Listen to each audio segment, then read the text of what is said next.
It's my absolute privilege to be here. My mission is a simple one, not an easy one, but a simple one, and it is to serve those who serve. So that's what I think about you. When I affirm and see the words and say the words and uplift the words, we have the power, innate, inherent, and power in us by the Creator, by the divine, to create a world that works for all. I take that to heart, literally. And I did as a small child. When I looked around at 3 years old and the family I was born in, and had a couple of thoughts. The first one was, oh hell, I'm the oldest one here. At 3. Anybody relate? Anybody ever thought, how'd I get in this particular bunch? Yeah, most of us can relate to that. Like, who decided this? Like I'm an alien dropped in here. Or no, I'm okay, and they're aliens dropped in here. And then I was shown 2 keys, giant keys, like Jack and the Beanstalk tall, like taller than any building we've ever seen tall, that are the 2 keys for this particular life. For this life to have a better life, for this being Martha Creek to have a better time on this dimension and in this plane here. And the keys for my life were forgiveness and gratitude. And I took those to heart as daily practices. Now, we have science, mounds and mounds, universities full of science about the proven power of gratitude, of expressing gratitude, of feeling gratitude. And it's no little thing to be able to do that, particularly when we're not getting our way. You know what I mean?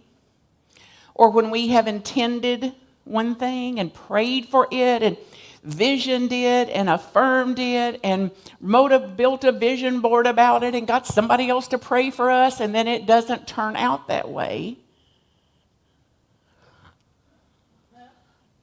After all I've done for God.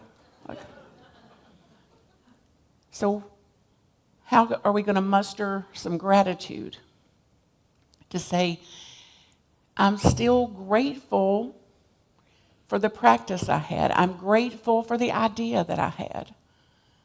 I'm grateful for what I have, as the song beautifully expressed. Grateful for what I do have. No, it didn't turn out the way I thought. It turned out this way. And something beyond me, something far wiser than me and my limited construct and my limited view and my limited ideas, knew what I needed, not what I thought I needed. So then it requires me then to have some emotional intelligence that says, I want what I want, and I can't help that I want that. And I can't be dependent on that. So I want what I want. I'll take all the actions I can to go in that direction and then surrender to the will and the way of it. How does that hit you? No, you can't make me surrender. It's like, you're right. It is your decision. It is your choice about how much we'll hang on and how much more rigid we'll get and how much more demanding, willful, stubborn, whatever we are that's from the traumatized, unhealed parts of ourselves, or the freedom, the willingness at least to say, I've got to unclench on this. So the proven power of self-compassion to move us toward our goals, the proven power of self-compassion to practice our spiritual principles, which then says, I have some responsibility in this. And I was working with your very devoted, very equipped board of directors yesterday, which includes Reverend John as a board member, as a senior leader here, and as a professional called to minister in a time we're in a time like this, with an uncommon stamina and motivation to actually do it. So give some love to your board, to your minister here, and to their uncommon stamina and devotion to stay the course in ministry with it rapidly changing the way it is. And now look over at somebody sitting by you and tell them, hey, I'm glad you're here. I'm glad you're here in this ministry with me. I'm glad you come. I'm glad you're a part of this. Can I have a tissue, honey? Now look back at that same person and say, hey, you've got some responsibility here too. You've got some responsibility here. We share a responsibility here. We share this. And for us to live out our practices and our principles, it means that we all dial up our own spiritual practice, which includes proven practices of self-compassion. So did that song reach you this morning, some of this music that we've already heard? Love is my decision. Love is my decision. So maybe lay your hand on your heart and say it out loud. Love is my decision right here and right now. And right here and right now. And this includes me. A greater love for me. And see, some of the things around self-compassion stop us from being self-compassionate, because part of the myths around self-compassion is if I start to express self-compassion or deepen my self-compassion, I'll be called, oh, you read the books too. Selfish. What else will you be called? What's more? Self-absorbed, narcissist. I mean, it gets extreme. Versus, it is my responsibility, my divine responsibility to my own care of my spiritual self, my soul, to practice self-compassion and to do it not excluding me. Now, most of us extend compassion. Most of us here and listening have a high quality of compassion for others, a heart that knows and feels and cares about the suffering we see in people and lives and families and in the world. And if we're not careful, we bypass our own suffering. That says, you know, there's times I suffer too. There's times things are a bitter, bitter pill for me. And am I going to then include myself in the compassion and the self-compassion that I hold? And we'll get all sorts of opportunities for this. You'll get opportunities for this today. I had plenty of opportunities on the trip here, because I got a plane from Nashville to Chicago to go west. Do the math. That's better than Charlotte, though, the best I can calculate. And then the flight was delayed. So the plane lands in Chicago on the ground with exactly 10 minutes before the next one departs.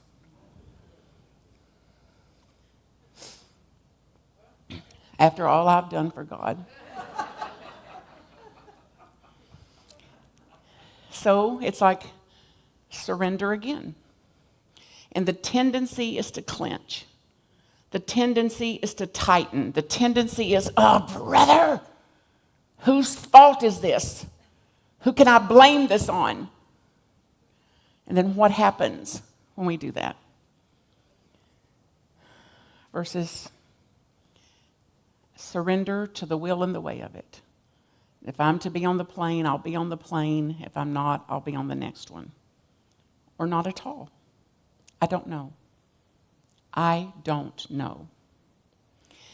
So, landed, then they made an announcement that said, hey, there's a bunch of people in the back of the plane here that's trying to get to San Francisco, California, and the flight leaves in 10 minutes, so could you please stay seated and let them dart rapidly toward the front in an attempt to get out of here? And I was like,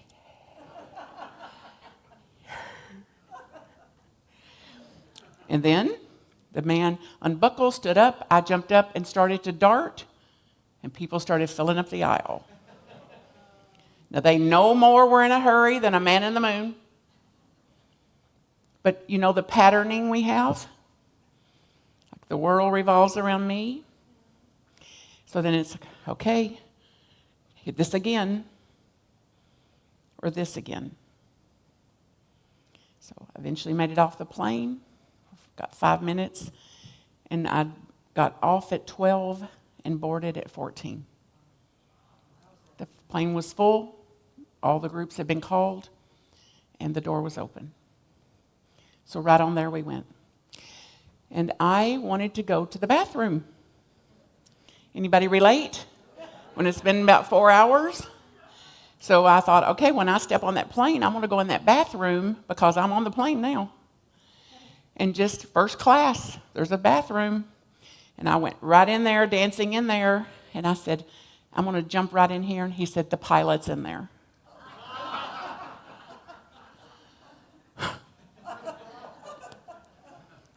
I said, poor timing on the pilot's part. He said, poor timing on yours. Took my seat. So now it's like, when? And then I got in there, I'm in the window seat. The lady in the aisle had set up a house. She had furniture out and a lamp and a computer, headsets, headphones. She had a phone going on the little thing that falls down and a computer on her lap, cup of coffee, her lamp, blanket, comforter. Anybody else travel besides me? Like, just when you think you can't be surprised. Now, my old patterned way would be to suck it up. Sit still. Pull yourself up by the bootstraps. Sound familiar? Don't upset people. Don't be an inconvenience. Then it's like, I'm preaching self-compassion. Guess what I'm going to do? And take a big, deep breath and put my hand on my heart. And say, it's hard for me to disrupt you here, and I have to stand and get out. That's an example of doing the kinder thing for me, even if I'm an inconvenience, or even if it's upsetting to someone that's set up their house. Now then, over here, this little voice is like, good enough for her. You shouldn't get an aisle seat and set up a house if you don't want to stand up and let people out. What's wrong with you? If you're going to set up a house, get by the window. So, anybody got this part? Anybody know what I'm talking about? Like, you deserve it, you witch. You shouldn't have, But now this is the way that I've also talked to myself for years. You should have known better. Anybody else run that one? You should have thought that through. You should have been more prepared. You shoulda. That's the opposite of self-compassion. So if one of your close friends today had an accident in their car and they were upset, just tore all to pieces about what had happened, what would you say to that friend? What would you say to him? I'm glad you're okay. It's okay. I'm here for you. We'll get through this. This happens. How could I help? Do you need a ride? I've got some experience with insurance. Could I offer that? You see what I mean? But then when it's you that had an accident in your car, when it's you that backed into a post, or you that wasn't watching what you're doing, what do you say to you? Idiot. Idiot. Thank you for your honesty. What else do you say? Shouldn't have done it. Shouldn't have left the house. Shouldn't be driving. Shouldn't have a license. I mean, there's no end to where it'll go. That's how mean we are to ourselves. And the meaner we get to ourselves, the meaner we get to other people. And we do this in the name of spirituality sometimes. Have you noticed? So, somewhere in California, there was wildfires not too long ago. People had to evacuate. One of the women said to me, some of the spiritual people around her told her, you don't actually have to leave. You can just imagine a bubble around you. A bubble with pure air. She's like, well, we can't really breathe in the house. We've got purifiers going. Just imagine that bubble.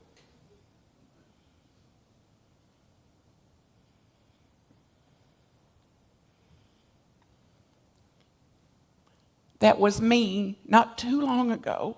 Now, that wasn't me in that case, and God spare me from that kind of spirituality. Spare me from that called spirituality. Spare me. But that was me not a few years ago. Just affirm, just affirm. Instead of, what would a compassionate action be for that person? And we would treat them kinder than we treat ourselves sometimes. And if we're mean to me, then I'm going to be mean to them.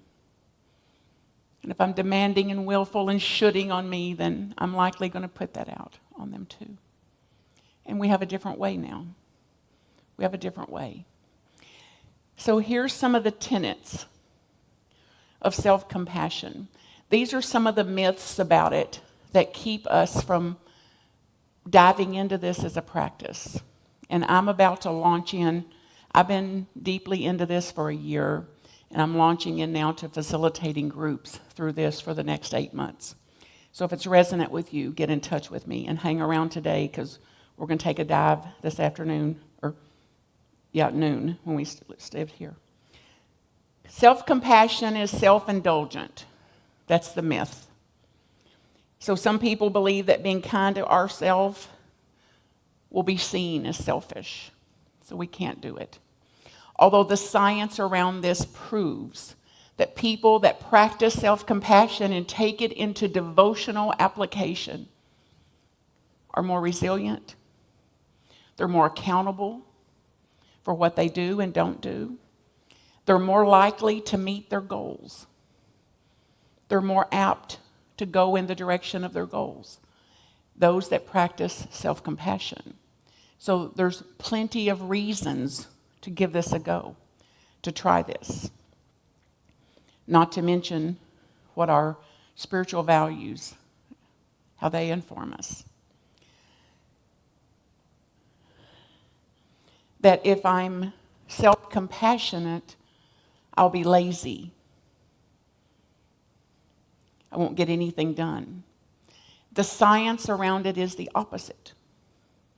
That it's people that are practicing self-compassion that have more energy.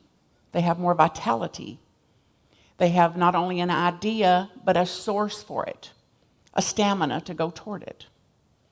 So the myths are myths. So you can read about this, all about it, and the science around it. So today was for an introduction to this. And then the 3 principles around self-compassion that I've taken to heart in my own is including self-kindness, and not just as a theory. True self-kindness. So when I'm about to take any action, to ask that question, is this kind to me? Of these 2 choices, which is the kinder choice to me? So to have a practice of this, literal self-kindness. What I would offer, not just to a good friend, but even to a stranger, I'd be kinder to self. The second principle is common humanity. That it helps me to see at times when something didn't go right, or I failed at something or made a mistake. The tendency of the mind is to say, I'm the only one that's ever done this. I'm the only idiot that would ever do this.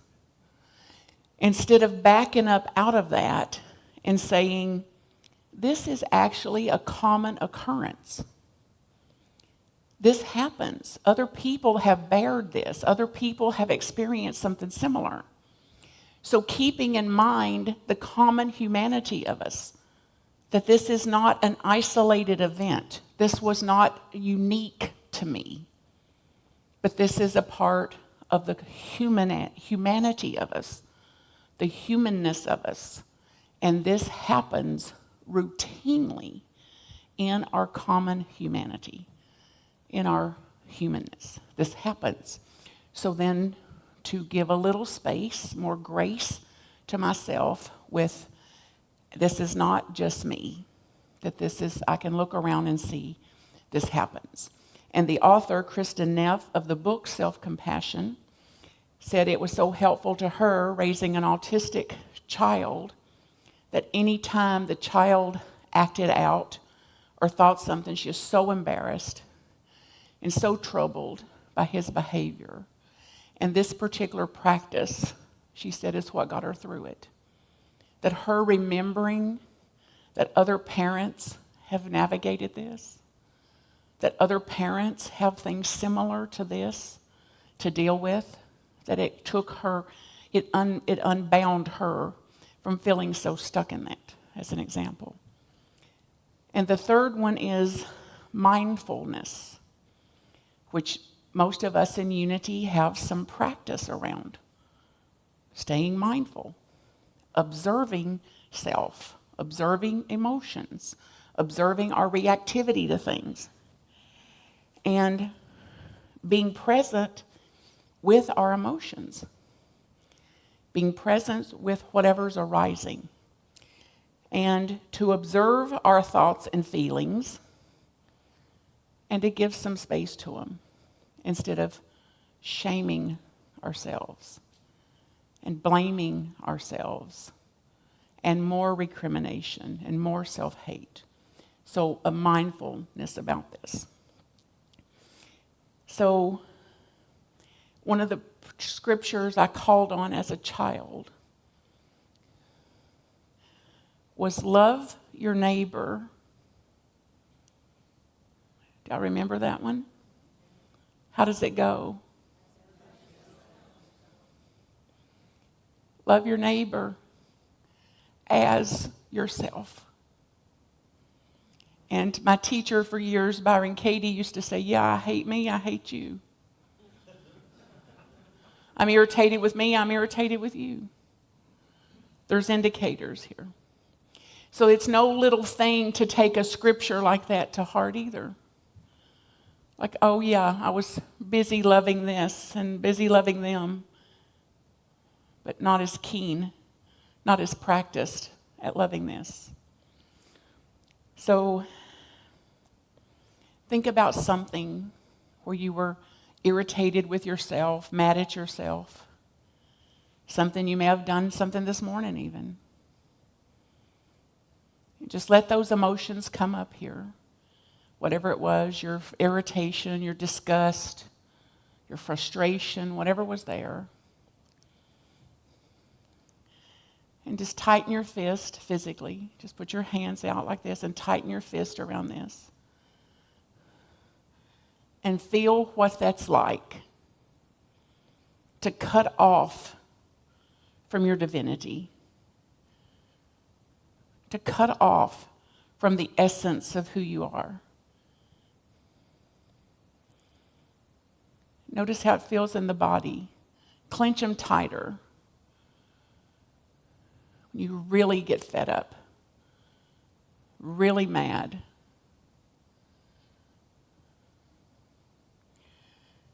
And then open the hands.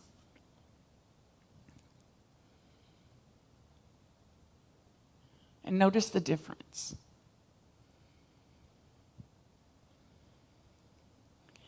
If you opened to the circumstance, to your humanity,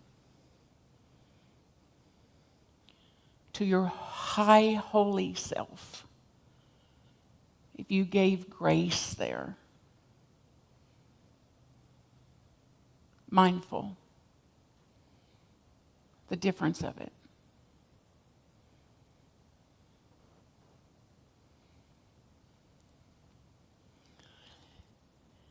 And then as we go into meditation, I'll ask you to stay with this and to further experience what actual self-compassion is.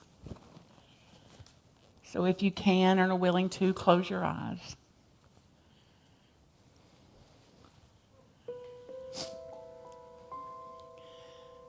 And leave your hands open.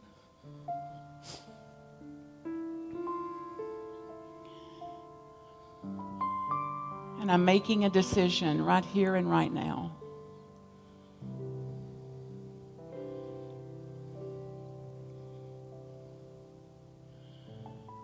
For self-compassion.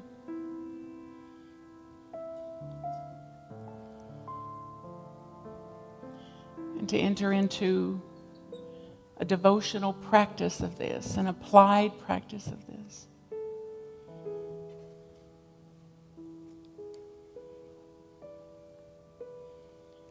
And to offer grace, understanding, awareness of my humanness.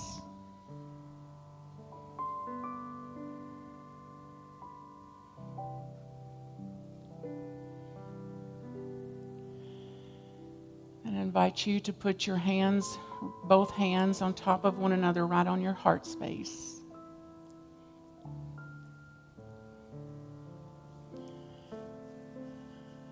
And try any of these words that you can open to. At times, I'll have moments of suffering. At times, I'll experience suffering.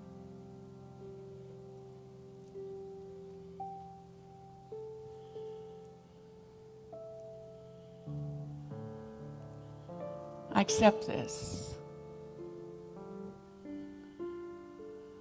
And in these times, I'm committed to offering self-compassion to myself, to give myself compassion in these times. I'm committed to extend compassion to myself.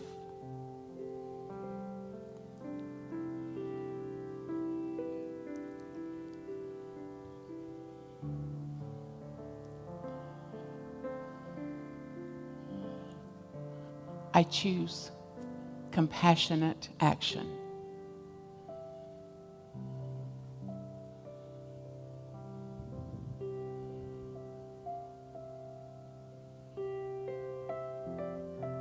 I choose compassionate action now.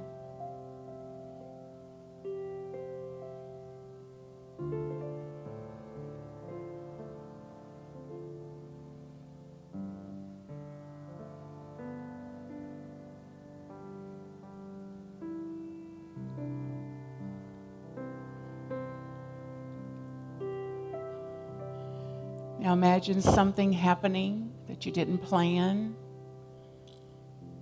something you don't prefer, something that before today would have been naturally frustrating or irritating, that there'd be some loss about it, like, ugh.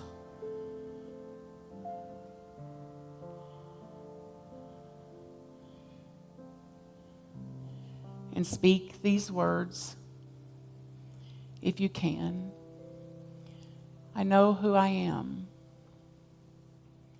I know who I am. I know what I am. And I know how I serve.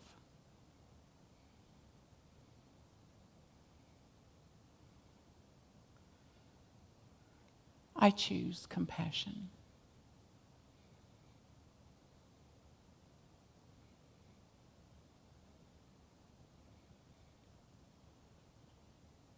And we begin again. Give thanks for this meditation, for this time to pause, this reflection, this awakening, this atonement. And we celebrate this time and this place, this spiritual community, this new experience of life, of love, of God, of the powers of faith and will and understanding and imagination, of letting go, of love, of power, and of possibility we know that is infinite and that is eternal. And we say yes and yes and yes again. And let it be so in our Alleluia.